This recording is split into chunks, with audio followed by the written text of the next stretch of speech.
அண்மைச் செய்தி. திருச்சி காவிரி ஆற்றில் மேகதாது அணை கட்டுவதற்கு எதிர்ப்பு தெரிவித்து விவசாயிகள் நூதன போராட்டத்தில் ஈடுபட்டு வருகின்றனர். அண்மைச் செய்தியாக நாம் பார்த்துக் கொண்டிருக்கிறோம்.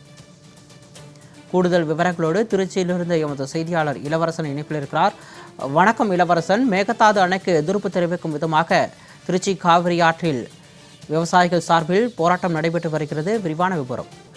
சிகாமணி, மேகதாது அணை கட்டுவதற்கு எதிர்ப்பில் இருக்கு திருச்சி காவிரி ஆற்றில் தேசிய தென்னிந்திய நதிகள் இணைப்பு சங்கத்தினுடைய மாநில தலைவர் ஐயாக்கண்ணன் தலைமையில் ஏராளமான விவசாயிகள் காவிரி ஆற்றில் தங்களது உடலை புதைத்து நூதன முறையில் போராட்டத்தில் ஈடுபட்டு வருகின்றனர். அதாவது காவிரியின் குறுக்கே கர்நாடகா மேகதாது அணை பகுதியில் அணை கட்டுவதால் தமிழகத்தில் உள்ள 20க்கும் மேற்பட்ட மாவட்டங்கள்ல குடிநீர் ஆதாரம் பாதிக்கப்படும். அது மட்டும் இல்லாமல் டெல்டா மாவட்டம் முழுவதும் பாலைவனமாகும் அபாயம் ஏற்பட்டுள்ளது. மத்திய அரசு மாற்றாந்தாய் மனப்பான்மையுடன் கர்நாடக அரசு அணை கட்டுவதை வேடிக்கை பார்க்கிறது. உடனடியாக மத்திய அரசு தலையிட்டு அந்த மேகதாதுவில் அணை கட்டுவதற்கு அனுமதி அளிக்கக்கூடாது. அதே போல மாநில அரசும் இந்த இதுல விவசாயிகளின் கோரிக்கையை ஏற்று மேகதாதுவில் அணை கட்டுவதற்கு தங்களது முழு எதிர்ப்பு தெரிவிக்க வேண்டும் என வலியுறுத்தி தான் தற்பொழுது விவசாய சங்க தலைவர் ஐயாக்கண்ணு தலைமையில இந்த போராட்டம் நடைபெற்றிருக்கிறது.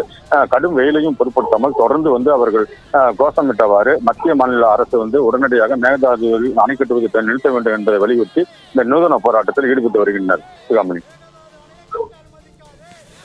விவசாயிகளின் போராட்டம் தொடர்பான விரிவான விவரங்களோடு இணைப்பில் வந்தமைக்கு நன்றி இளவரசன்.